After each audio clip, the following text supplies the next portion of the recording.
Vivante Église. Et dans cette émission, je rappelle que nous parlons de la guerre d'Indochine. Il y a 60 ans, elle se terminait par Dien Bien Phu. C'était le 7 mai 1954. Et l'association LANAI, l'association nationale des anciens et amis de l'Indochine et du souvenir indochinois, est répartie en France et dans notre région, a une section dans notre région et organise une manifestation samedi prochain. Alors, vous êtes venue nous en parler, Julie Mariès, vous participez à l'organisation de cette manifestation. Vous êtes une toute jeune femme, donc vous n'êtes pas une ancienne de l'Indochine. Vous êtes accompagnée dans cette émission du général Michel Loridon, qui est allé au Cambodge en 1992 pour une mission de paix au titre des troupes de l'ONU, de Philippe Foreau, qui est professeur d'histoire contemporaine à l'université Toulouse-Le Mirail, de Marie-Christine Monnoyer, qui est professeure en sciences de gestion à l'université Toulouse 1 Capitole. Marie-Christine Monnoyer, vous allez 2 fois par an au Vietnam dans le cadre d'échanges universitaires. Alors, quel regard à l'ANAI, à votre association, Julie Mariès, on porte sur ces années de la colonisation ? Alors, en fait, l'originalité, je pense, du regard de l'ANAI, c'est que nous allons au-delà de la simple colonisation qui a commencé, comme vous le savez, au XIXe siècle sous l'impulsion de Jules Ferry. En fait, la présence française date de 1624.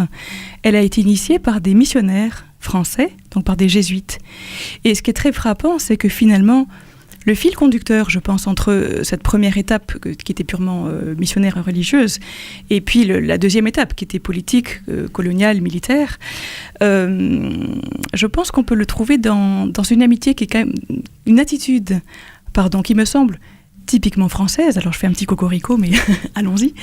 C'est que je pense que par rapport à d'autres peuples colonisateurs, je pense par exemple aux anglo-saxons, nous avons une attitude d'amitié et d'intérêt par rapport aux gens que nous allons voir. Nous avons une vraie curiosité. Et ça, cette attitude, elle s'est trouvée à la fois chez les missionnaires, qui ont fait beaucoup, qui ne sont pas arrivés simplement pour vendre une camelote religieuse, si vous voulez, qui sont arrivés au service d'un peuple et au service de Christ, mais qui ont aussi créé un alphabet. Vous voyez, ce peuple, les Vietnamiens n'avaient pas d'écriture. Ce sont les missionnaires qui ont créé leur écriture. Les missionnaires ont provoqué, ou plutôt ont servi de lien pour une alliance politique que demandait un des princes locaux avec la cour de France. Donc vous voyez, il y avait une vraie attitude désintéressée. Et cette attitude, on l'a retrouvée chez les militaires. Et je voudrais juste en donner pour exemple ce qu'a dit un jour au général Marcel Bijard, qui revenait, vous savez, bien des années après les conflits, qui essayait de prendre des contacts avec les combattants contre lesquels il s'était battu. Et un général vietnamien lui a dit, donc c'était dans les années 80-90, lui a dit: les Américains ont de l'argent, les Chinois ont des armes, vous les Français, vous avez du cœur. Et je pense que ça résume tout. Qu'est-ce que vous en pensez, Philippe Foreau ? Sur du cocorico français, oui, quand même, hein, du cocorico français. Non, je sais pas si les Anglais ou les Hollandais ou les Portugais colonisent moins bien ou colonisent mieux. Ce qui est vrai sans doute, c'est que, me semble-t-il, la France a essayé, avec des fois de grandes illusions, d'intégrer dans un ensemble qui était effectivement l'idée d'une très grande France, et que finalement il y aurait une culture française, un esprit français. Vous savez, depuis qu'on a fait la Révolution en 89, on est persuadé d'avoir un discours universel à donner au monde. Et donc, sans doute que ça a joué sur notre vision de l'Empire aussi. Les Britanniques, peut-être plus pragmatiques, ne cherchent pas forcément une intégration à tout prix. Ils cherchent à administrer au mieux les intérêts de la couronne en Inde, en Afrique, etc. Donc peut-être qu'il y a effectivement des approches différentes. Peut-être qu'il y a eu l'illusion de la part des Français de créer une très grande France qui souhaitait assimiler. Le mot assimilation, par contre, n'apparaît pas dans le vocabulaire britannique. On n'assimile pas, on administre, et on essaye plutôt de jouer sur parfois des princes locaux comme les Maharajas en Inde, etc. Et on ne cherche pas à en faire finalement des Britanniques sortant tous d'Oxford. Julie. Oui, Oui, Julie. et d'ailleurs, l'attitude des Américains encore en ce moment à l'étranger, c'était vraiment de faire un camp retranché, une ville avec cinéma, restaurant, etc., dont les soldats ne sortent pas, alors que je pense que le général Michel Loridon pourrait nous expliquer quand les Français sont à l'étranger, ça se passe pas du tout comme ça, généralement. Alors, expliquez-nous. Oui, ça c'est totalement différent. Nous avons le militaire français n'a pas toujours peut-être été très très gentil quand il a colonisé, mais l'histoire militaire française rappelle quand même que le père de Foucault était officier avant de devenir prêtre et qu'il a agi en Afrique en tant qu'officier avant de devenir prêtre. L'IOT au Maroc a fait un travail considérable et je peux vous assurer que quand on est à Saint-Cyr, on est formé pour être un officier humain et pas forcément une brute épaisse vis-à-vis des gens qu'on rencontre, que ce soit un ennemi européen, ça s'est passé, ou un ennemi asiatique ou algérien. Donc je peux vous garantir qu'encore maintenant, nos officiers, nos sous-officiers en Centrafrique, au Mali, ont une mission humaine beaucoup plus importante qu'une mission militaire. Et ils sont formés pour ça. Donc je ne veux pas défendre systématiquement le militaire que j'ai été, les militaires qui sont actuellement au service, mais effectivement, l'armée française a une mission colonisatrice très importante qu'elle a en général pas si mal fait que ça. Alors, mission colonisatrice, humaine, vous avez parlé de cœur, Julie Mariès. N'empêche, est-ce qu'on peut considérer que dans cette mission colonisatrice humaine, il y avait une dimension d'évangélisation qui était proprement portée par les colonisateurs? Philippe Foreau. Il est indéniable qu'à partir, disons, du XVIe siècle, c'est-à-dire à un moment donné, il y a eu au XVIe siècle ce que j'appellerais une dilatation du monde. C'est que Espagnols, Portugais les premiers, et suivis ensuite par les Français, les Hollandais, les Anglais, vont découvrir de nouveaux continents ou vont, je dirais, approfondir la connaissance qu'ils avaient de cette immense Asie qui était finalement relativement méconnue. À partir du moment où vous avez les Portugais, par exemple, qui s'installent en Inde et en Chine, à partir du moment où les Français commencent à arriver également au XVIIe siècle, etc., vous avez, de la part de l'Église, le sentiment que l'Asie est un énorme continent à évangéliser. Et effectivement, vous avez en particulier les jésuites qui vont jouer un rôle fondamental en Asie, le père Di Nobili par exemple en Inde, ou le père Matteo Ricci en Chine. Et à Rome même, dès 1622, la papauté crée la congrégation des Propaganda Fide qui vise justement à favoriser cette évangélisation. Alors avec de vrais débats. Le débat, par exemple, portant sur les rites, faut-il adapter les rites de la vieille Europe aux populations asiatiques, par exemple, ou leur imposer les nôtres, ou imposer finalement la messe romains tridentine aux populations de l'Asie, ça c'est un vrai débat. Rome a d'ailleurs hésité et a finalement peut-être... si j'ose dire, pris la mauvaise décision, c'est qu'elle a condamné les rites asiatiques au nom d'une unicité de la foi. Résultat, à partir de 1724, les communautés chrétiennes de Chine, de l'Empire de Chine, sont persécutées.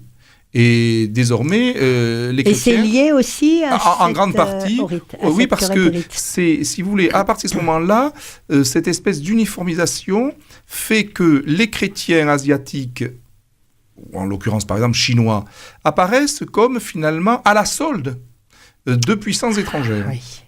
Et ça, c'est un enjeu majeur. Et donc finalement, vous allez avoir au XVIIIe siècle une fin de la chrétienté chinoise. Donc beaucoup d'amour pour la France, mais à un moment, le fait d'avoir l'air d'être à la solde du colonisateur, par les rites justement, d'avoir l'air de peut-être de l'être, induit une persécution. Oui, dans le cas chinois. Mais la Chine n'est pas l'Indochine. C'est-à-dire que la Chine est quand même un très vaste empire, un immense empire qui a effectivement des intérêts et qui est très sourcilleux vis-à-vis de ceux qui viennent de l'étranger. Mais il y a un deuxième enjeu aussi que je voudrais souligner, c'est le problème de la formation du clergé local. Or, la papauté, par une série de grandes encycliques, et pour ne parler que des encycliques de l'entre-deux-guerres, en 1919, Benoît XV publie Maximum Iliud, qui est suivi en 1926 par une autre encyclique de Pie XI, qui demande de faire un effort particulier pour former le clergé local. Et pour ne prendre que le cas asiatique, dès 1926, vous avez le premier évêque chinois qui est ordonné. En 1934, le premier évêque vietnamien. En 1940, le premier évêque indonésien. Donc, il y a, je dirais, un effort de fait. Et de ce point de vue-là, l'Église a, si j'ose dire, un coup d'avance. C'est-à-dire qu'elle a déjà un clergé local, qui n'est pas forcément majoritaire, mais qui est déjà présent, alors qu'il existe les empires. Ce qui fait que quand les empires vont disparaître dans les années 50... Elle va pouvoir demeurer. Voilà. Et alors, je ne voudrais pas assommer nos auditeurs de chiffres, mais tout de même, si on regarde par exemple le clergé vietnamien en 1954, au moment de la fin de l'Indochine française, vous aviez donc au Vietnam 1856 prêtres. Sur ces 1856, 1496 sont autochtones, c'est-à-dire une large majorité. Et si on sort du domaine français, l'Inde, qui est aussi un grand enjeu finalement pour la christianisation du continent, au moment de l'indépendance, vous aviez 3684 prêtres en Inde, dont 2292 étaient autochtones. Donc en fait, un des efforts qu'a fait l'Église majeur, c'est essayer de former au 19e et surtout au 20e siècle des clergés locaux. Sur le rôle politico-religieux, je voudrais simplement vous donner une petite anecdote. Je m'honore d'avoir un grand-oncle qui a été jésuite en Chine, René Petit, il s'appelait, il est mort en 1951 en France. Il a été le dernier prêtre jésuite, il a été viré par Mao Tse-tung en 1949. Il a été lui-même tout seul à l'ambassade de France à Pékin pendant, je crois, plusieurs mois pour maintenir la présence française alors que Mao Tse-tung prenait Pékin à ce moment-là. Et il avait un rôle politico-religieux. Évidemment. Jésuite, il n'a pas cherché à évangéliser Mao Tse-tung, mais il a gardé l'ambassade de France tout seul pendant plusieurs semaines, tout seul dans l'ambassade. Ouais. C'est vraiment... Marie-Christine Monnoyer. Je voulais juste ajouter une anecdote à cause de l'importance du nombre des prêtres vietnamiens. Quand vous assistez à la messe au Vietnam, par exemple... Ces jours-ci, enfin. Voilà, j'assiste très souvent, parce que c'est la période où j'y suis, à Pâques, à la fête de Pâques à Saïgon. Eh bien, je vous assure que la messe à Saïgon, dans une église, en particulier dans une grande église, c'est quelque chose qui a à voir et rien à voir avec ce que vous vivez en France. C'est-à-dire que vous avez... bien sûr, le rite que nous connaissons bien, et même si on ne parle pas le vietnamien, on peut suivre, mais vous avez une fête, une dynamique des mouvements de foule, de la musique, du tambour, de la fumée, des bougies. Il fait 40 degrés, c'est très difficile à supporter. Vous allumez des lumières et quand le Cierge Pascal arrive, ça fait bam bam bam. Et puis des centaines d'enfants.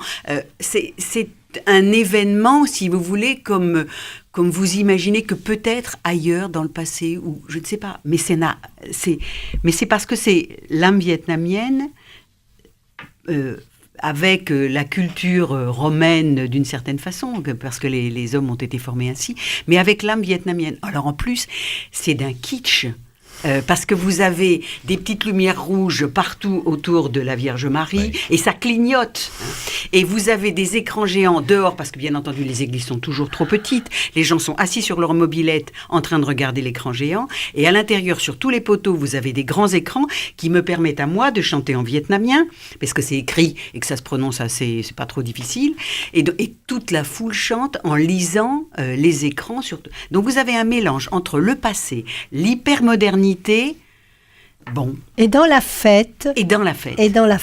Général Loridon. Je voudrais abonder dans ce que vous venez de dire, madame, parce que j'étais à Saïgon il y a quelques années. Il y avait effectivement 400 jeunes sur des mobylettes pétaradantes qui regardaient la messe devant la cathédrale de Saïgon. C'est un spectacle incroyable. Incroyable. Oui, et donnant une dimension de ferveur et de fête. Philippe Foreau. Je suis heureux d'entendre ce témoignage, parce que je pense justement que c'est une des leçons tirées de la querelle des rites au XVIIe siècle.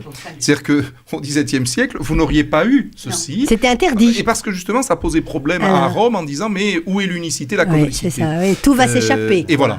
Or, justement, au XXe siècle en particulier, un pape comme Pie XII, qui ne passe pas pourtant pour un pape qui aimait le laxisme en matière liturgique, écrit dans les années 40-50 à plusieurs reprises à des membres de la curie qu'il faut au contraire accepter qu'une musique asiatique ou africaine puisse accompagner l'Eucharistie, même si elle ne correspond pas à notre grégorien.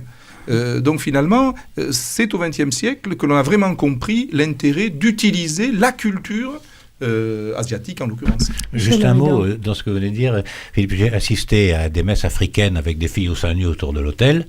J'ai assisté à la première messe au Cambodge en avril 91, assis sur mes genoux dans un hangar. La première après des années où il n'y avait pas eu de messe. J'étais avant-hier à Nantes à la communion privée de ma petite fille dans une église de Nantes. J'ai toujours été à l'aise dans cette messe-là. Ça ne m'a pas surpris en tant que chrétien d'assister à une messe avec des filles au seins nus. En vietnamien, je comprenais rien, il faisait très chaud, j'étais mal. Ou à l'église de Nantes, il y a 2 jours. C'était quand même la même foi, la même ferveur. Voilà, pour dire que la querelle des rites avec la peur et tout, en fait, on s'y retrouve toujours. On va signaler d'ailleurs que lors de votre manifestation du 14 juin, samedi 14 juin, vous démarrez précisément par une messe à l'église de l'Ardenne à 10h. Et puis toute la journée dont vous nous parlerez dans quelques instants. On s'arrête.